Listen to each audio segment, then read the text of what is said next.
I never thought I'd be the type of person who would have to watch my life unravel silently. Everything seemed normal at home, our life, our plans. But then, one careless comment, one strange look, one small inconsistency, and my world shifted. I discovered something that shook me to my core. My husband had been planning to divorce me behind my back. At first, my heart screamed, my mind raced, and I felt the sting of betrayal. But I knew that anger wouldn't help me. So, I took a step back, breathed, and began to quietly plan my next move.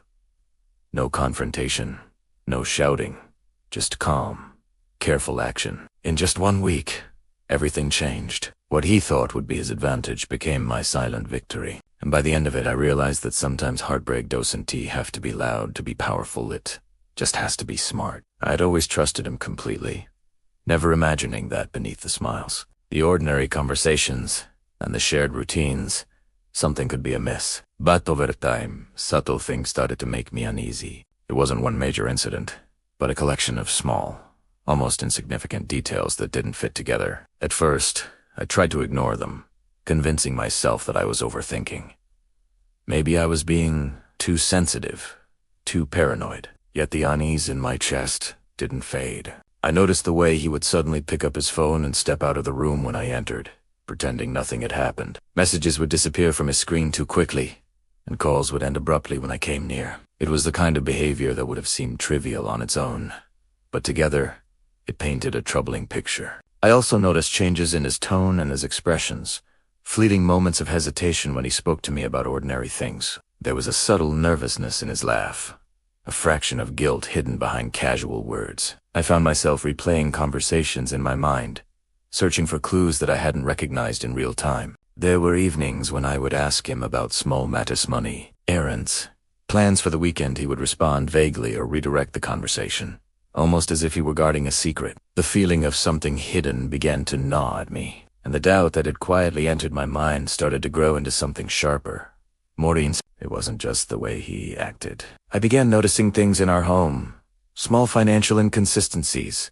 subtle changes in documents, and unfamiliar charges in our accounts. Things that would have gone unnoticed in a busy life suddenly stood out like red flags in the quiet moments when I was alone. I didn't confront him immediately. Instead, I watched and waited, learning to read the silences, the half-smiles, and the unspoken words. The quiet suspicion became a lens through which I viewed every interaction, every gesture. It gave me clarity, a way to observe without being seen, and it gave me the power to act wisely instead of reacting impulsively. I also realized how much the mind notices when it's forced to stay alert. I became sensitive to the patterns of his behavior, the times he left the room, the way he handled conversations about money or plans. I could feel the tension even in moments that seemed normal to anyone else. It was as if a part of me had awakened, an instinct I hadn't fully trusted before. I started keeping mental notes, cataloging everything that seemed unusual or inconsistent. I didn't speak about it,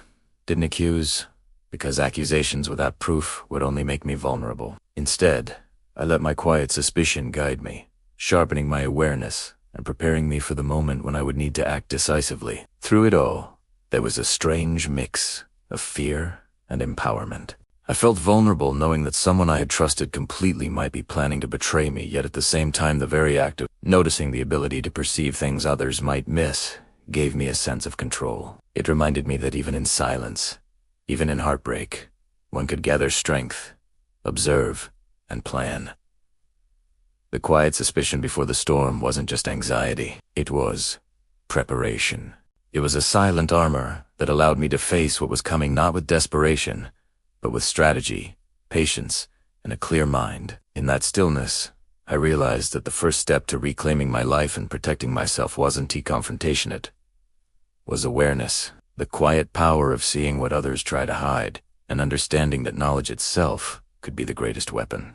Once the truth settled in my mind, I realized that panic or confrontation would only make me lose control. My heart raced, but I forced myself to breathe and think clearly. I understood that reacting with anger or sadness would give him the upper hand, exactly what he had been hoping for. So instead, I chose silence. I decided to let my actions speak where words would fail, to prepare carefully while appearing calm, unaware, and vulnerable. Every step I took from that moment on was calculated, quiet, and deliberate, because I had learned that power lies not in shouting or demanding answers, but in being patient, watching, and moving before anyone else realizes what is happening. I started by reviewing everything we had: our finances, assets, accounts, and property. I scrutinized statements, noting the patterns of money flow, the investments, and anything that could be shifted before he tried to take advantage.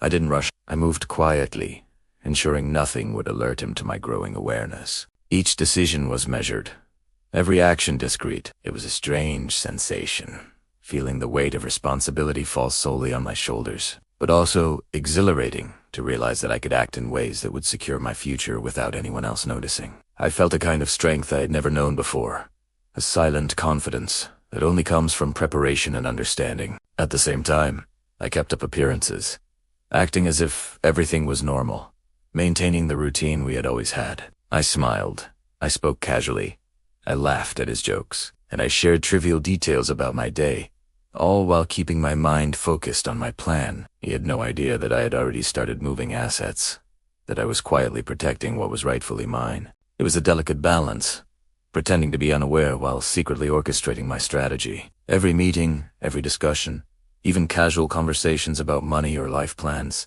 became a chance to observe, to confirm what I had already suspected, and to adjust my actions accordingly. I also thought carefully about timing. One hasty move could ruin everything, but a slow, deliberate sequence of actions would give me control. I set up secure accounts, transferred funds, and reorganized property ownership in ways that would be legally sound and irreversible. Each step I took was hidden, almost invisible, but every step brought me closer to safety and autonomy. It was a meticulous process, requiring patience, focus, and the constant awareness of his potential reactions. I didn't want revenge yet.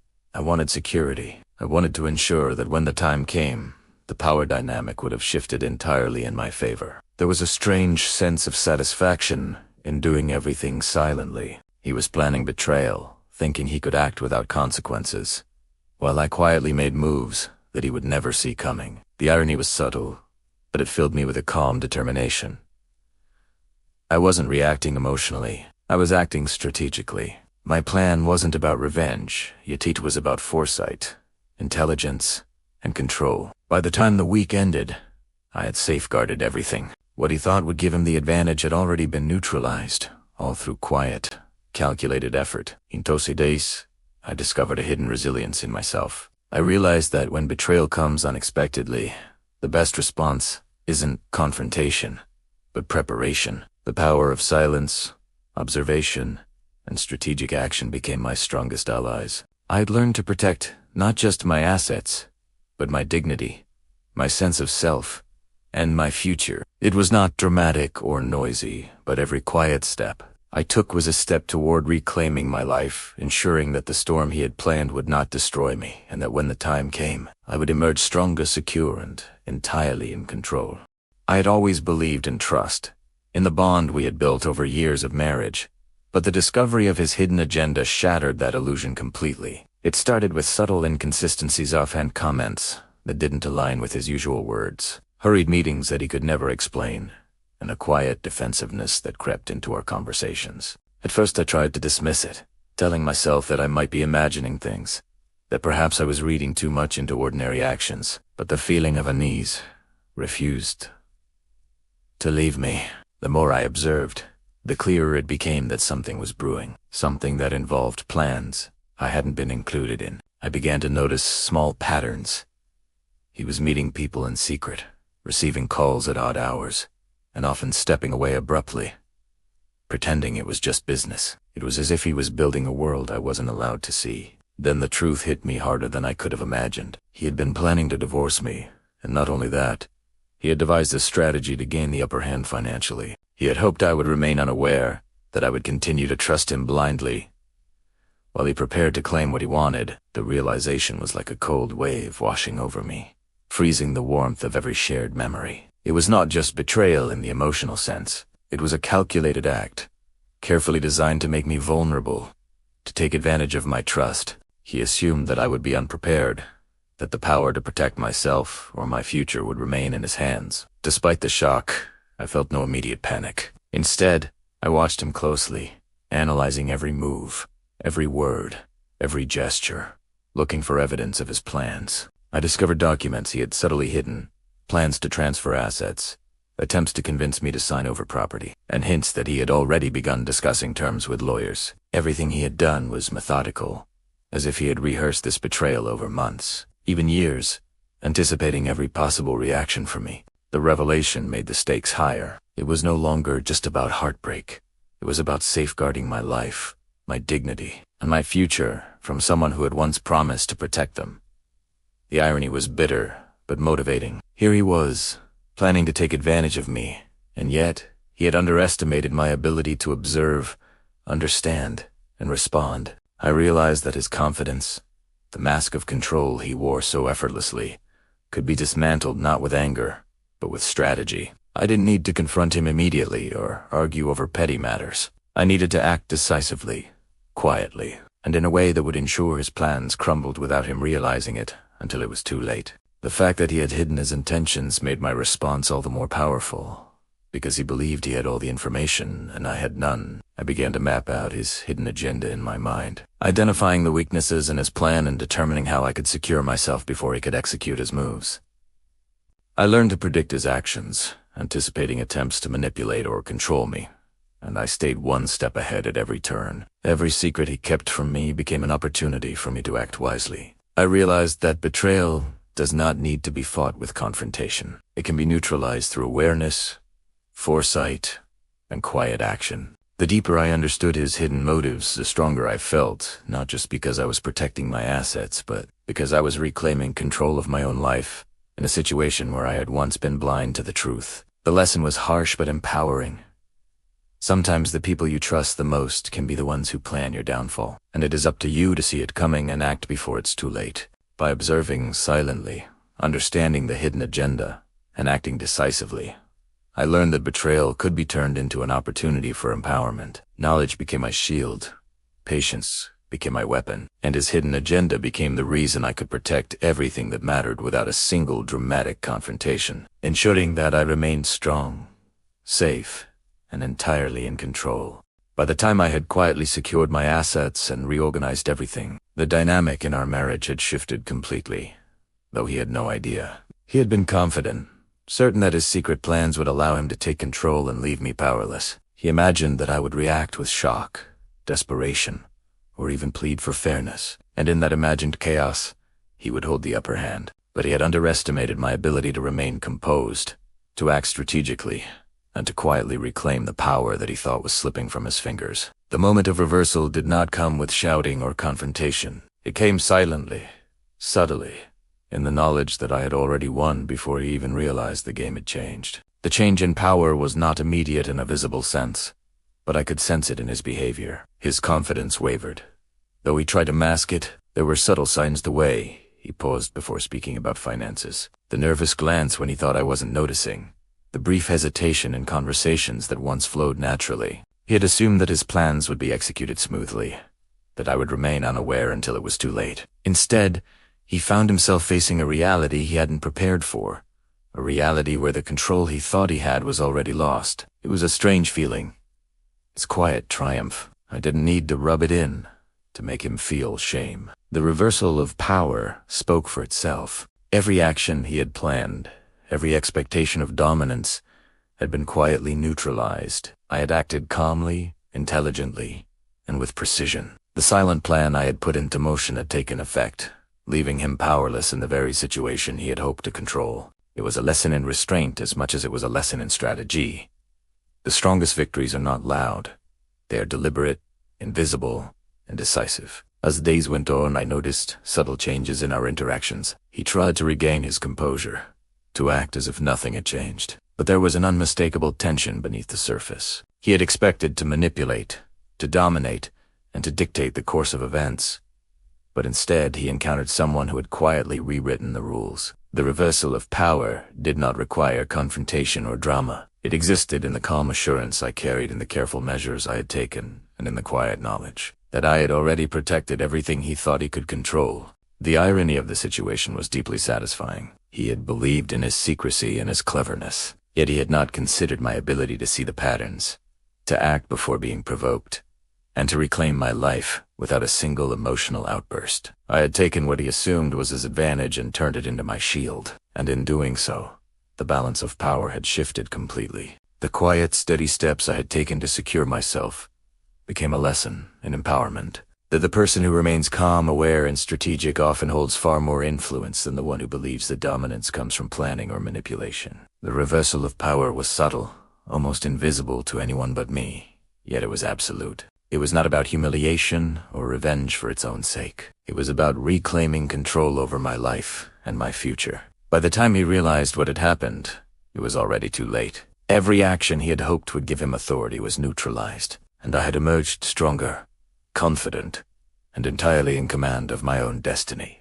The silent reversal taught me that true power does not require aggression or confrontation, only clarity, patience, and the courage to act wisely when others are blinded by their assumptions.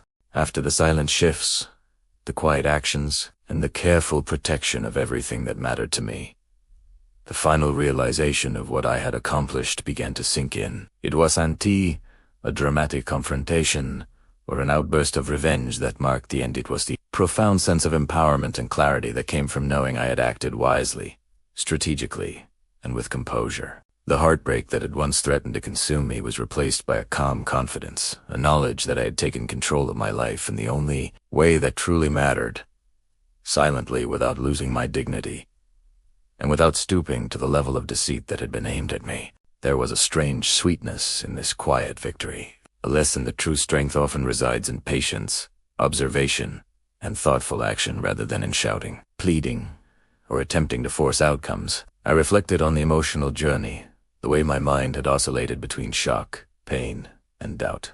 The betrayal had felt like a storm, threatening to sweep away everything I had built, but it had also awakened something within me. I realized that heartbreak is not only about sadness or loss. It is also about understanding your own resilience, learning your boundaries, and recognizing your ability to protect yourself. By keeping my composure, by acting without emotion, driving every move, I discovered a power I had never known before, one that no one could take from me and no one could undermine. Every silent decision, every discreet action, had accumulated into a safeguard, a shield, and a form of quiet justice that no confrontation could ever match. The lesson became even clearer as I observed him in the days that followed. The person who had planned to take control, to manipulate and dominate, now found himself powerless. He had expected me to be vulnerable, to react in ways that would give him leverage, but instead, I had acted with foresight and clarity. There was no satisfaction in seeing him falter in a moment of weakness. The satisfaction lay in knowing that I had preserved my independence, my security, and my peace of mind. This emotional payoff was quiet, almost invisible, but deeply profound. It was proof that strength is not measured by aggression or retaliation, but by intelligence, patience, and self-respect. I also understood that the lesson was not only about protecting material assets or legal rights, it was about the emotional architecture of my life. The betrayal could have left lasting scars, but instead, it became a catalyst for growth. I had learned to trust my instincts, to observe more carefully, and to act decisively without giving away my hand.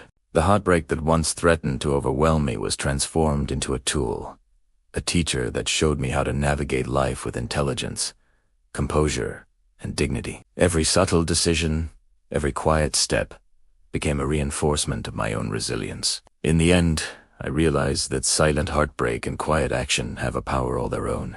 They allow a person to emerge not only unscathed, but stronger, wiser, and more aware of their own worth. The lesson is that life's betrayals, when met with patience, strategy, and calm determination, do not have to diminish you. They